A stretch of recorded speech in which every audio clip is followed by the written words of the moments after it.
secara normal. Jadi kita nggak tahu apakah worth it or not. Nah sekarang Lisandro Martinez ini banyak orang tanya gue, ini pemain seperti apa kan sih? Dikenal di Inggris nggak dikenal ya. Di Inggris nggak dikenal, bahkan di timnas pun nggak begitu menonjol kan, dia pemain Argentina. Ya. Jadi Lisandro Martinez ini itu pemain kalau gue boleh bandingkan itu kayak zamannya Pep, Javier Mascherano juga dari Argentina juga. Center back juga, kecil juga betul. Yang aslinya DM disulap jadi center back sama Pep, yang akhirnya meraih puluhan trofi dengan Barca. Lisandro Martinez ini begini. Jadi gini, kita itu tidak pernah tahu lawan kita high press, bertanding babak sendiri atau parkir bis. Oke? Ya. Lisandro Martinez ini itu lebih versatile. Jadi kalau seandainya ketemu lawan yang di atas kertas menyerang, atau mereka main high press, mendadak cetak 1 gol terus main bertahan, dia bisa membantu lini tengah. Jadi kalau dia main harusnya nggak perlu 2 DM lagi. Kecuali lawannya di atas kertas lebih bagus. Kayak lawan Liverpool atau City, mungkin bisa pakai 2 DM. Tapi harusnya nggak, apalagi kalau bermain dengan seandainya ya Eriksen dan Van de Beek, DM-nya Frenkie de Jong. Itu butuh Lisandro Martinez untuk membantu lini tengah. Satu. Kedua, karena dia tidak terlalu tinggi, dia punya speed untuk ngimbangin counter attack. Jadi dia lebih football playing defender daripada real defender. Kayak si Maguire lah contoh, kayak Varane itu kan real defender. Kalau suruh bangun serangan juga kayak Van Dijk karatan lah. Tapi kalau dia itu lebih versatile, maka dari itu gue pelan-pelan sudah bisa melihat arahnya. Apa yang dimaksudkan oleh Ten Hag, yang diinginkan oleh Ten Hag, yang dia tidak dapatkan di Ajax. Di Ajax pemainnya karena dana terbatas, dia hanya bisa memainkan apa yang dia punya, ditambah dengan pemain muda sebagai pelapis. Contoh, kalau pas Anthony cedera, dia main 3-4-3 di atas 4-3-3 di atas kertas, tapi bukan dengan 1 winger kiri kanan terus 1 striker, enggak. Dia main dengan 2 striker dengan 1 nomor 10. Di atas kan 4-3-3. Jadi dia menyulap lah karena nggak banyak pilihan. Nah, gue lihat di MU ini, kenapa dia kekeh datengin Lisandro Martinez sama Frenkie de Jong? Karena dengan kedua pemain ini, dia lebih banyak pilihan.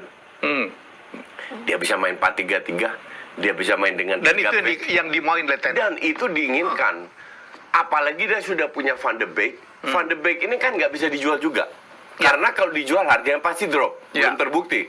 Nah, ingin dimanfaatkan juga dong. Iya kan? Walaupun udah ditawar-tawarin juga ya sama MU ya. Untuk trade ya.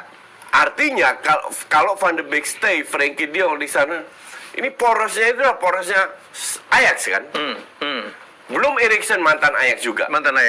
Ya kan?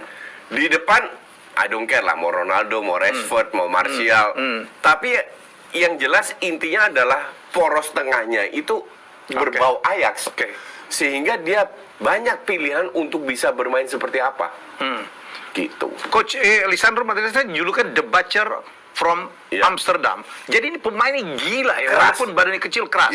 Dan katanya ini memang disiapkan oleh Ten Hag untuk mematikan Nunes dan mematikan Haaland. Tipenya. Dia kan Ajax kan 2 kali ketemu Dortmund terakhir, dan Haaland itu dikantongin dia. Karena pada saat itu Haaland juga posisinya lebih ke mengandalkan counter lah, bukan sebagai real striker di depan. Jadi memang ini pemain keras. Memang disiapin ya. Walaupun badannya kecil ya. Ya nggak jauh kayak Mascherano lah. Nggak jauh kayak Mascherano, cara mainnya Mascherano dulu juga cukup keras. Juga speednya walaupun agak slow. Kalau ini lebih cepat. Ini lebih cepat.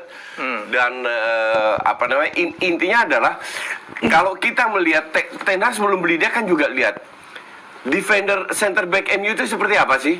Ada Lindelof, ada Varane, ada Maguire, ada Bailey. Ini semua real defender. Ya. Nggak ada satu yang bisa membangun. Ya sekali-sekali Maguire ke depan, tapi kan bukan tipikal seorang yang bisa jadi DM kan. Maka dari itu dia butuh center back yang total berbeda. Inilah orangnya. Iya. Apalagi ada Tyler Malaysia. Nah, baru gue mau ngomong. That's another kind. Iya. Dia beli Malaysia, fans MU bilang, ini nggak bakalan gantiin Luke Shaw lebih bagus. Gue bilang, ini bukan untuk menggantikan Luke Shaw. Ini strategi yang berbeda ya. Tapi dua karakter pemain yang berbeda sehingga Ten Hag bisa tahu kapan memasangkan Luke Shaw, kapan memasangkan Malaysia.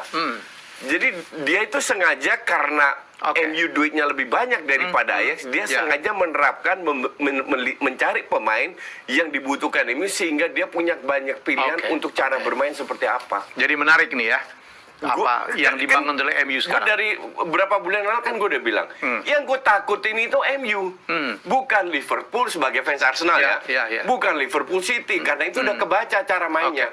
Arsenal kalah kualitas, tapi Arsenal tahun lalu bisa ngelawan dengan gaya bermain mereka. MU ini kan nggak jelas maunya apa, nggak jelas bermainnya seperti apa. Walaupun sekarang 3 pertandingan sudah kelihatan, kira-kira gitu, high press, main versatile, ya setengah Ajax lah, dengan sirkulasi bola cepat, triangle kiri kanan, selalu ngoper ke depan, ya kan? Bermain banyak passing di depan pun juga, nggak lama nahan bola ya, dan nggak egois kayak gitu, nggak lama nahan bola ya, dan nggak egois kayak gitu. Keren. Dan cuman itu ya tetap dan tidak mengandalkan bintang, nggak mengandalkan bintang, dan itu cukup sulit diprediksi untuk di IPL.